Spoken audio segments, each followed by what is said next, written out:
कहना चाहेंगे? ये जो यूजीसी आया है उसके बाद से देश में लगातार जो है दो धड़े बन गए हैं और इस पे बड़ा बवाल मचा हुआ है। देखिए, ये जो सरकार है ये हमेशा बवाल खड़े करके ही अपने उल्लू सीधा करती रहती है, क्योंकि इन्हें पता है कि जब तक ये आपस में लड़ाएंगे नहीं, पहले धर्म के नाम पर लड़ाने की कोशिश करी, उसमें ये फेल हो गए, क्योंकि धर्म के नाम पर जिस तरह का बवाल इन्होंने काटा, तो उस अल्पसंख्यक समुदाय ने समझ लिया कि ये हम लोगों को जिस तरीके से बर्बाद करना चाहते हैं, तो ये उनके शिकंजे में नहीं आए। अब दूसरी तरफ इन्होंने जाति का मुद्दा पकड़ लिया कि ये जो सुप्रीम कोर्ट की एक गाइडलाइन थी कि जो बच्चे अपने हॉस्टल में या हायर एजुकेशन इंस्टीट्यूट में किस तरीके से उनके ऊपर अन्याय अत्याचार होता है, चाहे वो रोहित वेमुला का केस है, चाहे पायल का केस है, चाहे इस तरह के बहुत सारे केस, कुछ तो लाइट में आ जाते हैं, कुछ लाइट में नहीं भी आते हैं। अगर यूजीसी लागू नहीं हुआ, हाँ, तो पूरे देश में 85% जो लोग हैं, हाँ, दलित ओबीसी लोग हैं, सड़कों पर उतरेंगे और लगातार विरोध करेंगे। देखिए, करना जरूरी है, विरोध करना जरूरी है इस सरकार की उन नीतियों का जो विभाजनकारी हैं, जो हमारे समाज को शिक्षा से वंचित करने का एक बहुत बड़ा षड्यंत्र कर रही है।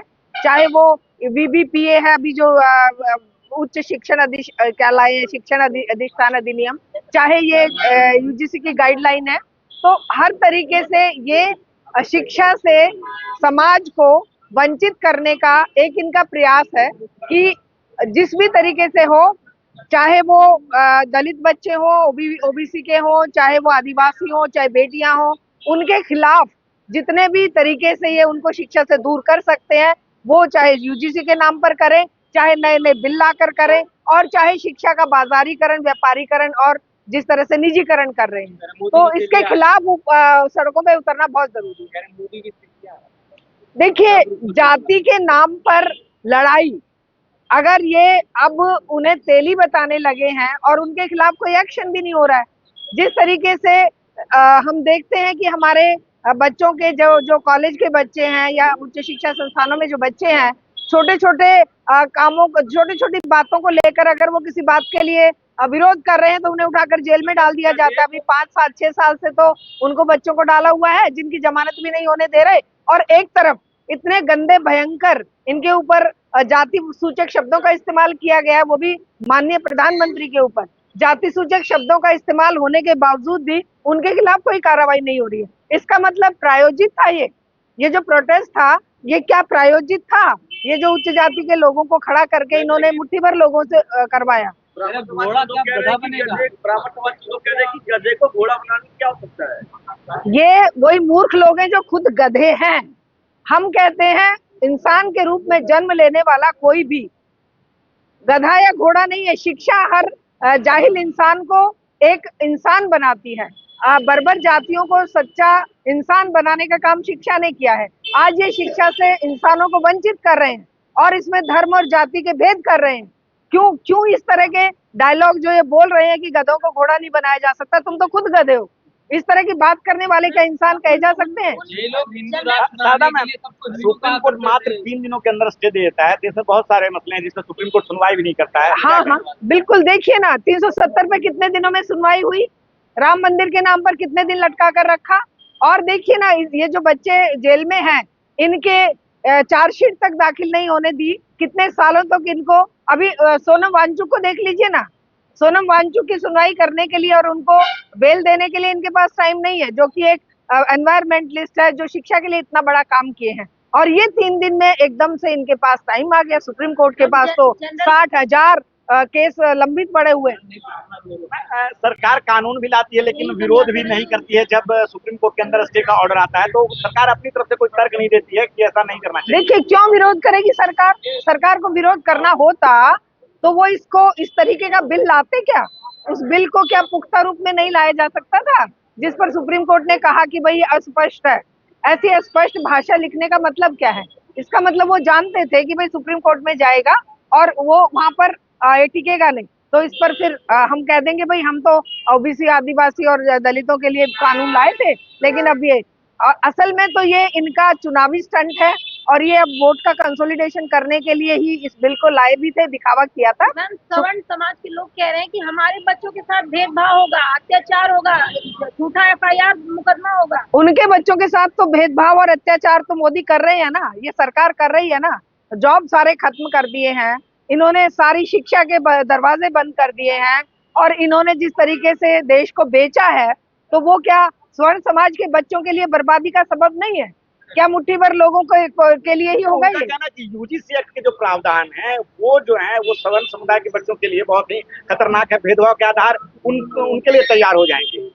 देखिए, ये जो जातिवादी राजनीति करने का तरीका है ना, चाहे कोई भी करे, इसके विरोध में लोगों को आवाज बुलंद करनी चाहिए।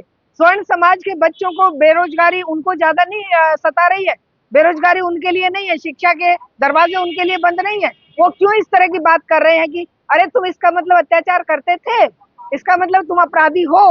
अपराधी अगर मान लो कोई चोरी कर रहा है और चोरी के खिलाफ, चोर के खिलाफ कोई कानून बनता है, तो चोरी तो तिलमिलाएगा। इसका मतलब तुम लोग अपराध करके बचना चाहते हो, अपराध करने की नौबत ही क्यों आए? तुम इंसानियत के दर्जे से उन बच्चों को नीचे क्यों समझोगे? एप्स्टीन फाइल में मोदी का नाम आया, इसको कैसे देखते हैं? देखिए, ये जो भयंकर घृणित काम करने वाला एक आदमी है, उस आदमी के साथ अगर नाम जुड़ा है तो इससे शर्मनाक भारतवर्ष के लिए कोई बात हो नहीं सकती।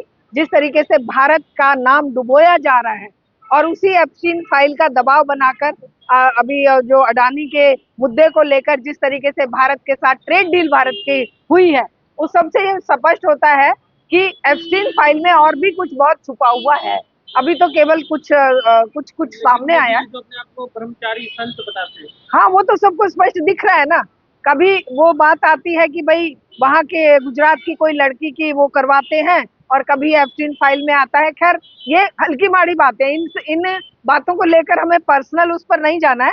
लेकिन एक बात जरूर है कि देश पर जब आंच आती है, देश को जब गैर बराबरी के तरीके से समाज के अंदर भेदभाव खड़े किए जाते हैं, गैर बराबरी के तरीके से जब देशों के बीच में जो ट्रेड डील की जाती है, तो ये हमारे देश के प्रधानमंत्री के लिए, हमारे देश की जनता के लिए बहुत ही शर्मनाक बात है। मीडिया में तो बड़ा हल्ला हो रहा है कि किस प्रकार से ये अमेरिका के साथ जो डील हुई है वो बहुत ही अच्छा है भारत के लिए, और भारत ने अपनी ताकत दिखाई है, बड़ी ताकत दिखाई है। जहाँ 3% 4% टैरिफ लगता था, वहां वो पहले 50 पे ले गए, 75 पे ले गए, फिर 25 पे ले आए, और अब वो जाकर 18 पे ले आए। जो 3 से 18 हो गया, वो ताली बजाने की जरूरत है। वाह वाह वाह वाह है। और जो हमारा बजट, जो हमारे उनका जो सामान आएगा वहां पर 0 टैरिफ लगेगा। कितनी ताली बजाने की बात है ना, भारतीय 150 करोड़ लोगों के लिए।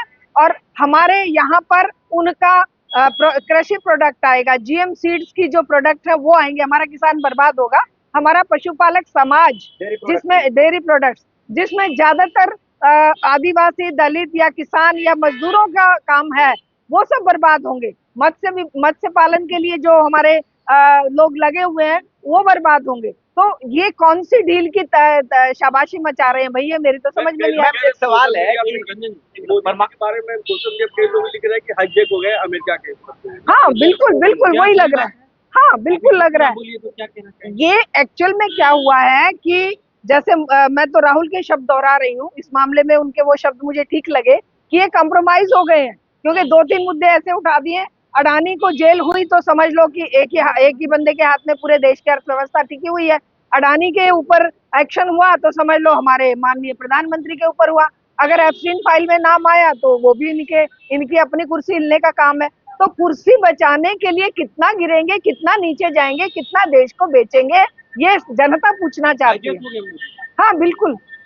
हाँ, आप भारत की नीतियां क्या अमेरिका तय कर रहा है, आप दूसरे शब्दों में ये कहना चाह रही है? बिल्कुल। देखिए, अगर अमेरिका ये कह रहा है कि आप रशिया से तेल नहीं खरीदेंगे, अरे पहले भारत 200 वर्ष अंग्रेजों का गुलाम रहा, तब तो एक बात थी कि भारत कॉलोनी था उनकी और भारत पर अंग्रेजों का राज था।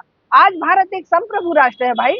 आज भारत एक अपने आप में एक स्वर्ण कंट्री है, एक संप्रभु राष्ट्र के ऊपर ये क्यों लगाया जाए कि आप ईरान से नहीं खरीदोगे, आप चाबहार जो पोर्ट है उस पर काम बंद कर दोगे, आप ईरान से तेल नहीं खरीदोगे, रशिया से तेल नहीं खरीदोगे। हम जहां कह रहे हैं तुम खरीदोगे किससे?